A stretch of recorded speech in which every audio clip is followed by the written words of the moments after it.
Evening, everyone. So tonight's Monday session would have been a Monday motivation, but do you know what? Over the last 10 days, we've amalgamated so much content and so much absolute goldmine of information. I wanted to have a little bit of a recap session. So far in the last 10 days, we've delivered 2 ambassador Q&As. We've delivered 2 cooking for running sessions, 2 nutrition sessions, 2 training talk sessions where we reflect on our training.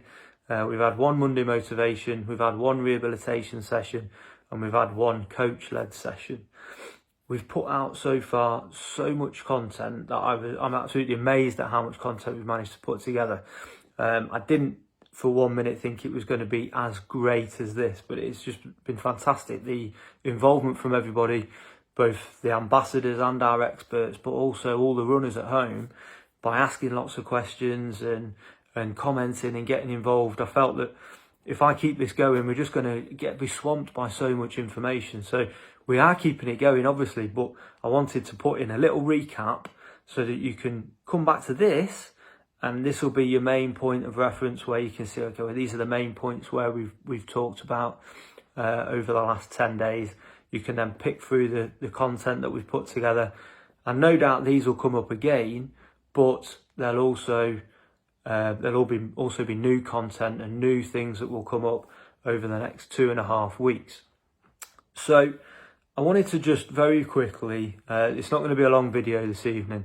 I know last night's was probably 1 hour and 15 minutes, a lot longer than I thought it was, but me and Marcus got really into it, and I hope you got a lot of benefit from it. But the main points that have come from the last 10 days are, for me, and they come out regularly throughout a lot of the sessions, through the discussions that we have on the screen and also through the comments, is that one big thing that came out, and it's really important, probably the first thing we think that you need to perhaps be thinking about, is use this time now before you start doing any training or getting stuck into the meat of your marathon or your 10k training.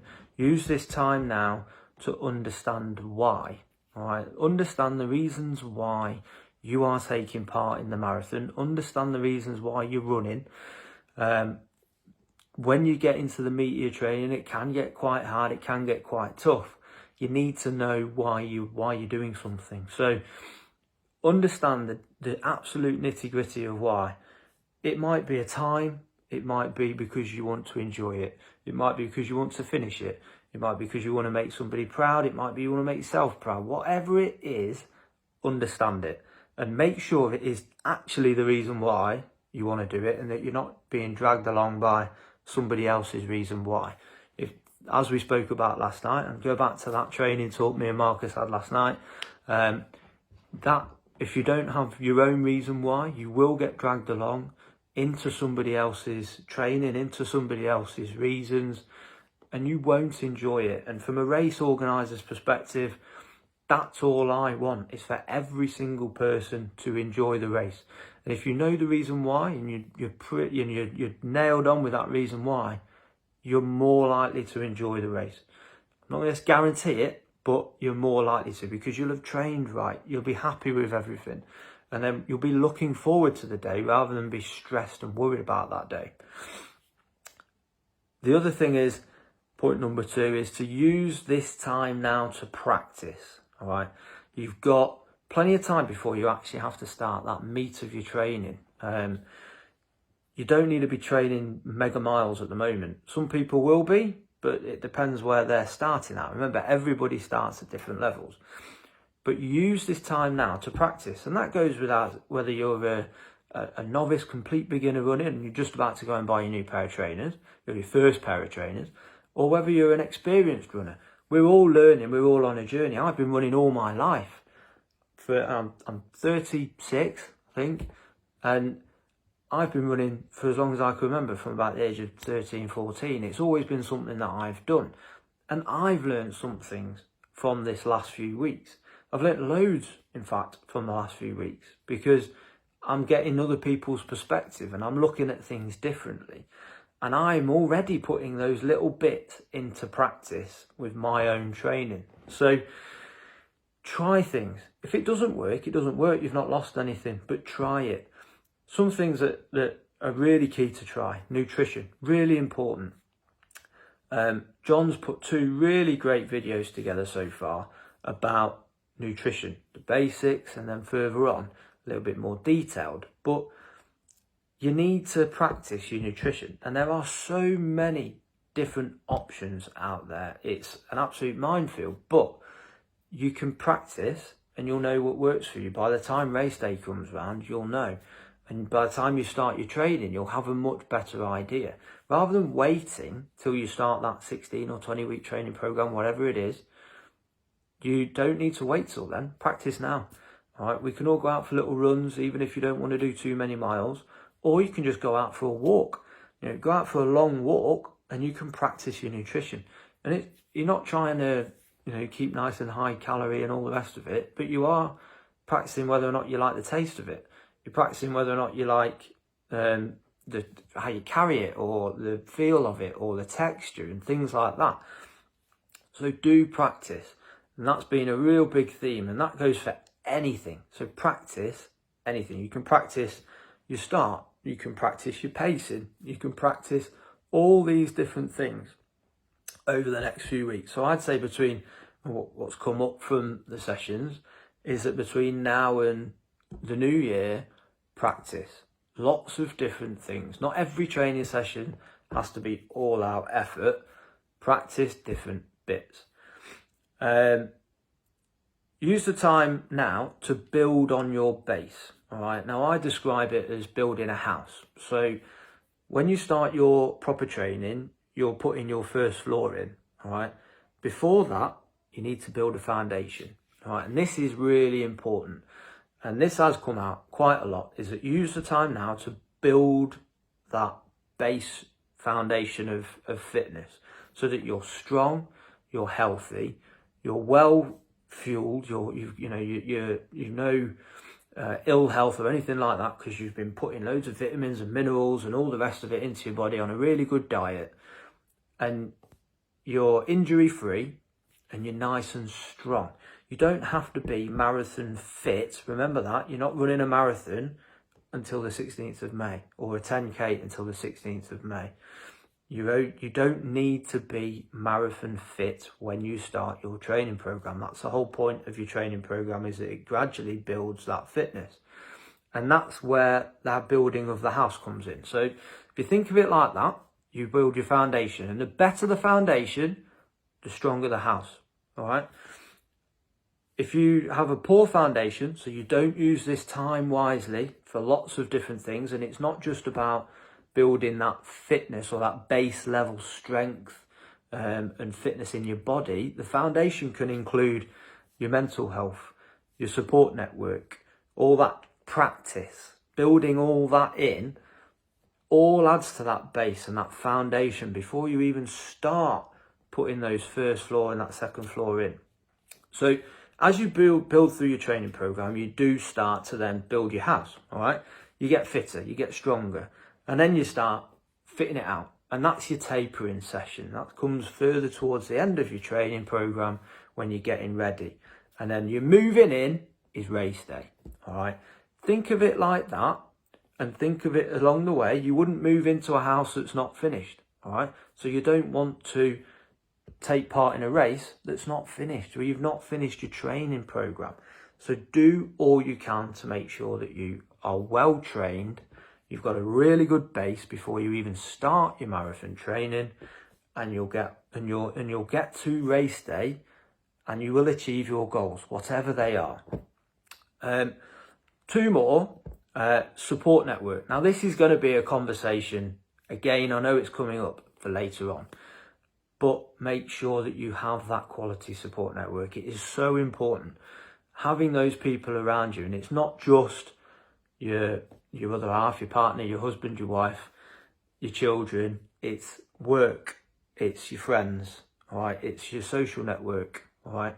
There's lots and lots of support out there available to you. Take the opportunity to use it, but make sure it's in place. speak to those people who are closest to you so that you know that they're going to be there when you need them, and you can fit the commitments of your rest of your life in and around your training. The last thing you want is for your support network to collapse because there was some unexpected stuff or even expected things that you just didn't communicate about, and you've had to take a chunk of time out of your training. Okay, so make sure that support network is there and is really, really solid, and do that now. The sooner the better. Think about after the event. All right, I'm going to jump onto one again in a minute because it's quite big, but I'm going to say this one first. Think about after the event. This came out from the conversation I had with Richard Thoday, who cycled Land's End to John O'Groats on a penny farthing. Think about after the event, and think about what you are going to do after the event. There's lots and lots of build up to it, and you can end up being feeling really down and really blue afterwards. All right. To avoid those, concentrate on after the event and what you can do to offset that feeling of, well, what do I do now? Okay. And once you've thought about after the event, the last thing that really has come out of all of these discussions and sessions that we've had is your training plan being right for you. And that comes back to, this is key, because it links back into your reasons why, your support network, the practice that you've put in, and your goals for the event. If you haven't got all of that sorted, choosing the right training program or getting the right training program will be really, really difficult. And again, it comes back to, from a race director's point of view, from my perspective, it's about you enjoying yourself. Because we want you to come back again and again and again. But we want this to be the best marathon ever. So we want you to feel like it was the best marathon ever. Because you can have the best marathon ever, but if your training and your preparation and everything isn't on point, then you can end up with a really, really bad experience. And we don't want anybody to have a bad experience. We want you all to have a fantastic experience. So we want you to improve and train and prepare as well as you possibly can.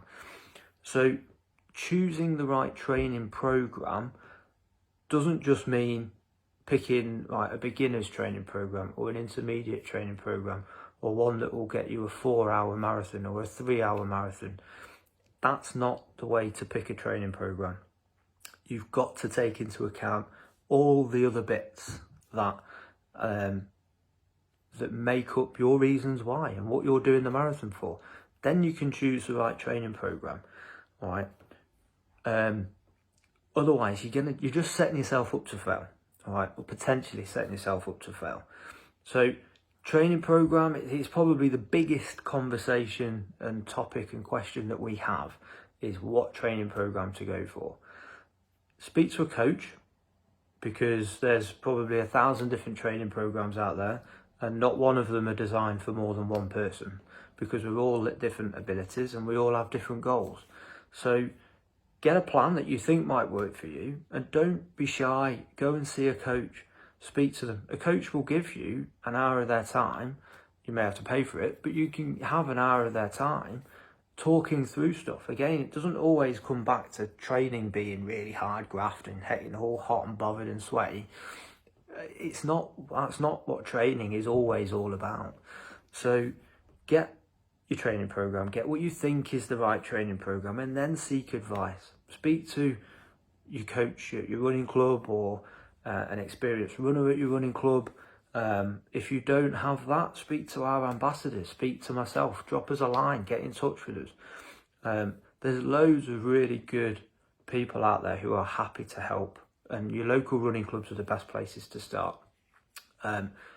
Obviously, at the moment, it's difficult because most of them are not operating, or certainly none of them are operating at the minute. But when they're allowed to, that's definitely a good place to start if you're struggling. But get that training program, find out what the reasons are, why you're doing it, all the rest of it, and make sure it all mixes well together. Because otherwise, you could potentially set yourself up to fail. So they're the big bits that have come out of the sessions that we've done so far. We've got another 2.5 weeks to go. We've got another rehabilitation session tomorrow with Laura from Summit Physio. She's putting together a common injuries pre-recorded video where she's going to give you a number of exercises that help prevent those most common injuries. We've got another Ask the Coach session on Wednesday. We've got an Ask the Ambassador or Ambassador Q&A on Thursday with Richard. They're going to be talking about gear and equipment for running, which is something we've not really spoken about yet. So things like fitness watches, trainers, waterproof coats, all the big questions you see on all the big forums on social media that gets asked over and over again. We're going to be sharing some of that information with you on Thursday. Then we're back for cooking for running on Friday, more live, superb cooking from myself. And then we've got John back again on Saturday doing more nutrition. And then we're back on Sunday with our reflection and training talk, which personally, I know I'm involved in it, but has been a real highlight of the sessions that we've put together so far. So it completely lets you look at running completely differently. So give it a go. Have a look at all of our sessions. They're all available on Facebook. They are also becoming more available on YouTube as I get them up there onto YouTube. So do have a look. Keep interacting. Keep sharing, because it's an absolute goldmine of information that we're putting together here. Like I say, it's blown my expectations of what this could be like out of the water, because there's just so much information there for good or for experienced and non-experienced runners alike. Definitely something for you to have a little binge watch at when you get the chance. So I hope that's a good recap. If you've got any questions about what I've just talked about, feel free to put them in the comments. As always, we're here to help. But back again tomorrow with Laura from Summit Physio. Have a great week, guys, and I shall see you all again soon.